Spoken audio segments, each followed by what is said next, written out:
My name is Lila Carter, and this is the story of how I went from being just another cog in the corporate machine to someone who made my boss regret every word he ever said to me. It all started on a Tuesday, because of course it had to be a Tuesday. I was sitting at my desk in the corner of the office, staring blankly at an email that could have been written by a robot for all its soullessness. The fluorescent lights buzzed above me like they were mocking my existence, and the faint smell of stale coffee lingered in the air. My workstation wasn't anything special. It was one of those generic cubicles with beige walls and sticky notes plastered everywhere. But it was mine, or so I thought. I worked at Crestline Innovations, a mid-sized tech company known more for its inflated ego than its actual innovation. We weren't curing cancer or solving world hunger here. We were selling software solutions to businesses that probably didn't need them, but bought them anyway because digital transformation sounded good in board meetings. It wasn't glamorous work, but it paid the bills, and I liked to think I did it well. I'd been there for 5 years, climbing slowly up the ladder, learning the ropes and trying not to get too jaded by the politics. 5 years might not sound like much, but in corporate time, it's practically an eternity. You learn things during that kind of tenure. How people operate, what makes them tick, and most importantly, where their weak spots are. That morning, though, none of that mattered. Because as I sat there sipping lukewarm coffee and pretending to care about quarterly projections, my boss walked up to my desk. His name was Greg Harper, and if you've ever seen a man whose personality perfectly matches his cheap suit, then you've met someone like him. He was tall, broad-shouldered, and carried himself with the kind of confidence that only comes from knowing no one will call you out on your incompetence. Greg was the kind of guy who believed leadership meant barking orders and taking credit for other people's hard work. He wasn't exactly beloved around the office, but he was feared, which in some ways was worse. "Lila," he said, standing over me like a storm cloud about to burst. His voice was clipped, cold, and dripping with disdain. "We need to talk." I looked up, already sensing trouble. When Greg wanted to talk, it usually meant bad news. Still, I forced a polite smile and nodded. "Sure thing, Greg. What's up?" He gestured toward the conference room, a glass-walled fishbowl where awkward conversations went to die. I grabbed my notebook reflexively, it was a habit, and followed him inside. As soon as the door clicked shut behind us, I felt the weight of whatever was coming next settle heavily in my chest. "Take a seat," he said, pointing to one of the chairs. His tone left no room for negotiation, so I sat down, clutching my notebook like a lifeline. Greg paced back and forth in front of me, hands clasped behind his back like some wannabe drill sergeant.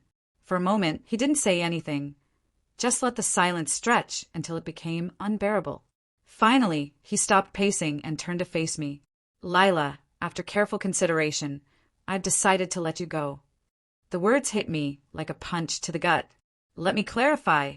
I wasn't naive enough to believe I was irreplaceable, but I also wasn't expecting this.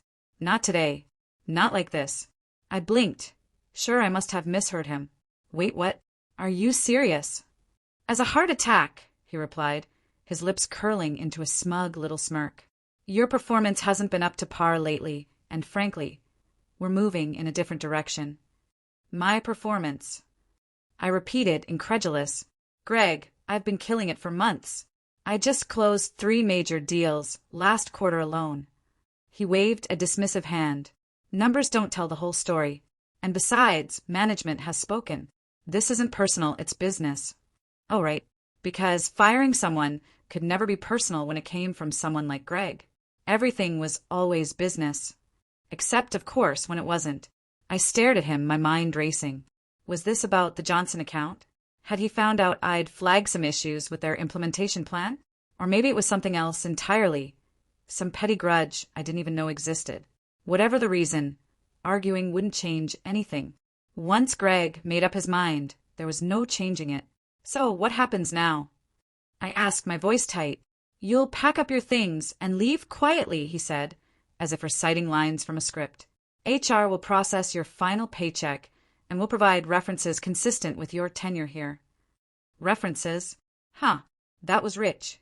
Everyone knew Greg would trash anyone he deemed expendable. Still, I nodded numbly, too stunned to argue further. There was nothing left to say. As I walked back to my desk, the reality of the situation began to sink in. I'd been fired. Just like that. No warning, no second chances, just a curt dismissal delivered with zero empathy. Part of me wanted to scream, to throw something, to make a scene big enough to shake the entire building. But I didn't. Instead, I logged off my computer, packed my belongings into a cardboard box, and tried not to cry in front of everyone. And then Greg dropped the cherry on top of this dumpster fire. As I stood there, holding my box of memories, he leaned over and whispered, "Oh, and shut down your workstation before you go. Wouldn't want any loose ends." Loose ends.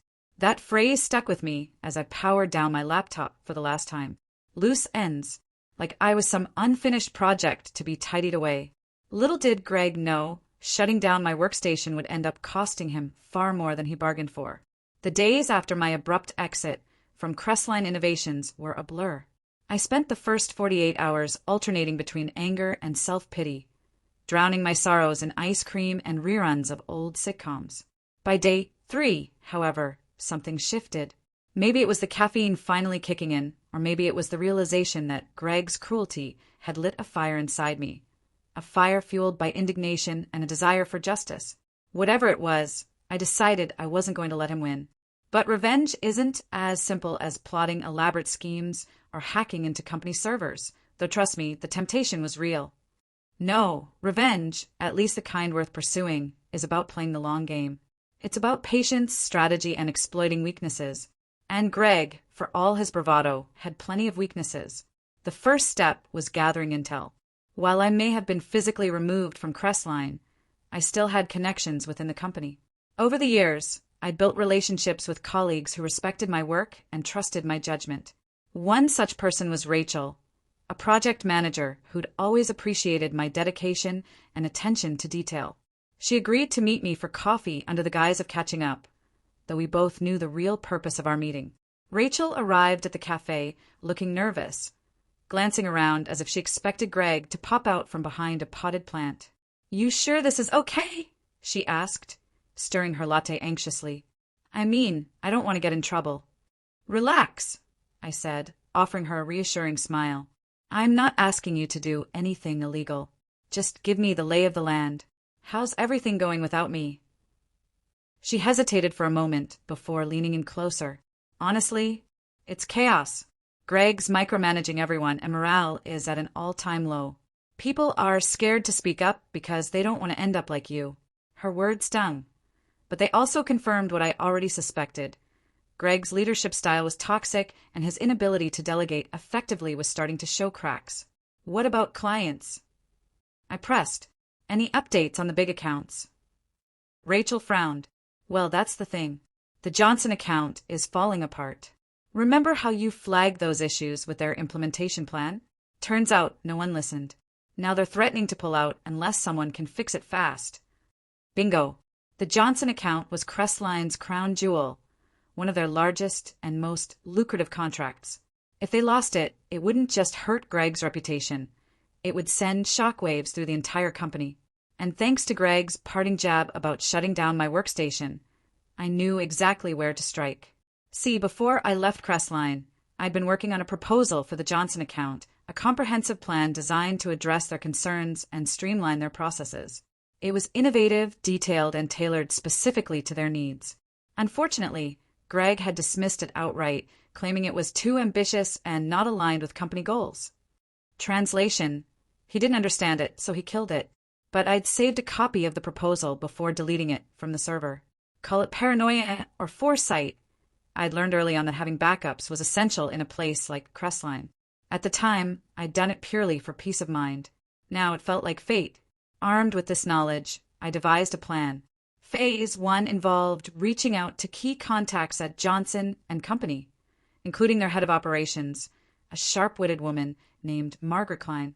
I crafted a carefully worded email, positioning myself as a consultant who specialized in optimizing client workflows. I didn't mention Crestline explicitly, but I hinted that I had insider knowledge of their current challenges. To my surprise, Margaret responded almost immediately. "Let's chat," she wrote. "Our current provider isn't delivering, and we're open to alternatives." Game on. Over the next few weeks, I poured every ounce of energy into refining my proposal and preparing for my meeting with Margaret. I knew this was my chance to prove Not only that Crestline had failed Johnson and Company, but also that I was capable of stepping in and saving the day. It was risky. There was no guarantee Margaret would bite, but I had nothing to lose. Meanwhile, back at Crestline, chaos reigned supreme. Without my steady hand guiding the Johnson account, Greg's team floundered. Deadlines were missed, promises went unfulfilled, and frustration mounted on both sides. Clients like Johnson don't tolerate incompetence for long, and it was only a matter of time before they pulled the plug entirely. During this period, I kept tabs on Crestline through Rachel and other discreet sources. Each update painted a bleaker picture. Panicked emails from Greg begging Johnson to stay, frantic meetings to brainstorm solutions, and growing tension among the staff. It was satisfying, yes, but it wasn't enough. I wanted Greg to feel the full weight of his mistakes, to realize that firing me hadn't solved his problems. It had created new ones. Finally, the day of my meeting with Margaret arrived. Dressed in my sharpest blazer and armed with my meticulously prepared presentation, I walked into the conference room, feeling like a warrior heading into battle. Margaret greeted me with a firm handshake and an appraising look. She was sharp, discerning, and not easily impressed, a perfect foil for Greg's arrogance. "All right, Ms. Carter," she said, cutting straight to the chase. "Show me what you've got." I took a deep breath and launched into my pitch. I explained the root causes of their issues, outlined actionable steps to resolve them, and demonstrated how my approach would save them time and money. By the end of the presentation, Margaret was nodding thoughtfully, jotting notes in the margins of her notebook. "This is impressive," she admitted. "Very thorough. But tell me, why should we trust you over our current provider?" It was the question I'd been waiting for. "Because I know firsthand what's wrong with their system," I replied, choosing my words carefully. "And I know how to fix it. Frankly, I think staying with Crestline would be a mistake." Margaret raised an eyebrow. Bold statement. Care to elaborate? So I told her everything. Not the gory details of my firing, but enough to paint a clear picture of Crestline's dysfunction. I described the lack of accountability, the refusal to listen to feedback, and the short-sighted decisions that prioritized optics over results. By the time I finished, Margaret's expression had hardened. "I see," she said quietly. "Thank you for your honesty, Ms. Carter. We'll be in touch." As I left the building, I allowed myself a small smile. Whether or not Margaret decided to hire me, I'd planted a seed of doubt in her mind. Doubt that Crestline could deliver. Doubt that Greg was capable of leading.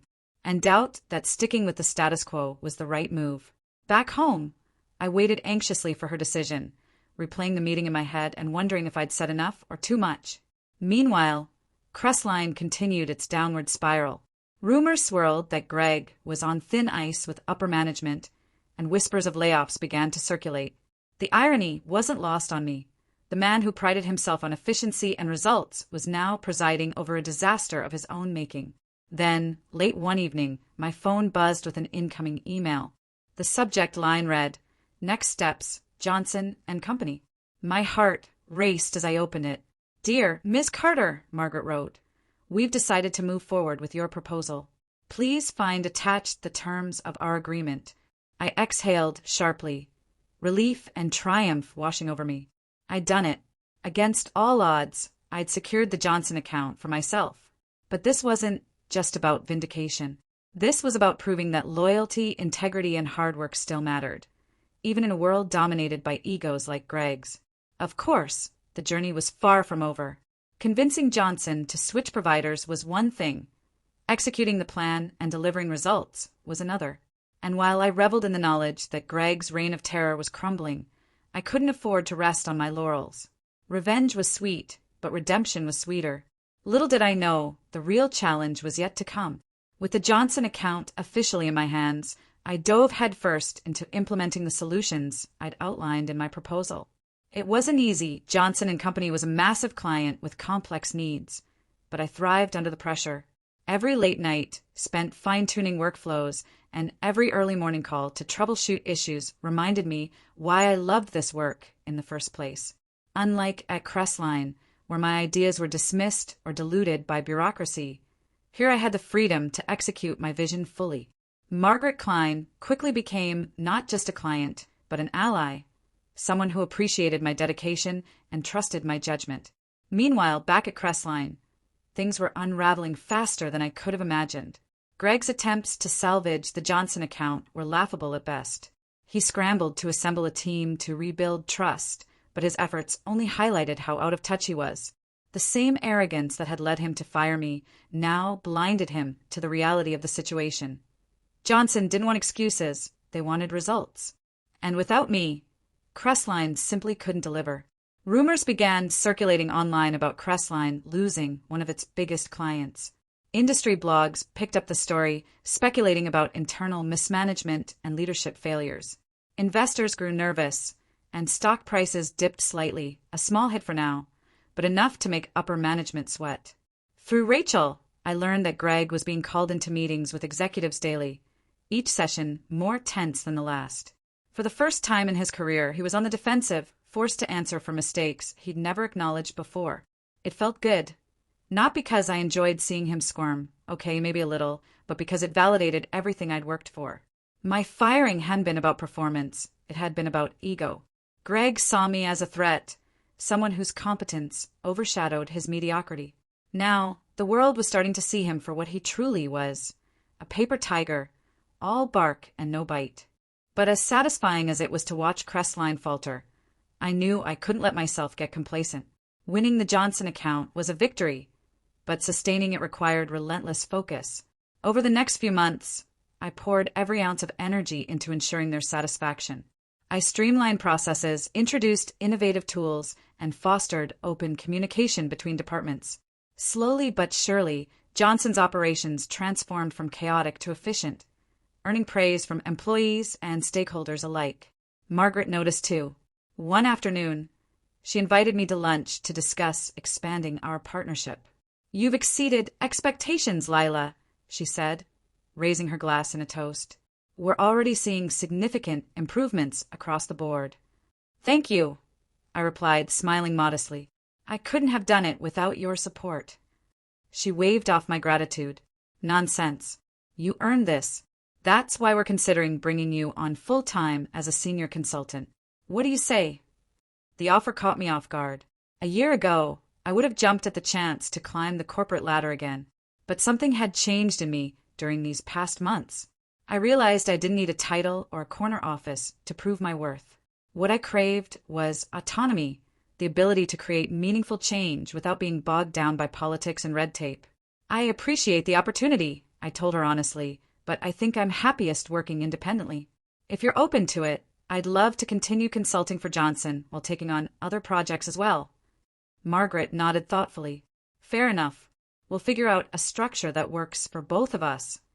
As we finalized the details of our ongoing partnership, I allowed myself a moment of reflection. This was more than just professional success. It was personal redemption. I'd taken a devastating blow and turned it into an opportunity to reinvent myself. No longer was I just another employee, grinding away in obscurity. I was a force to be reckoned with, someone who refused to let adversity define her. Of course, life isn't always tidy, and there were moments when doubt crept in.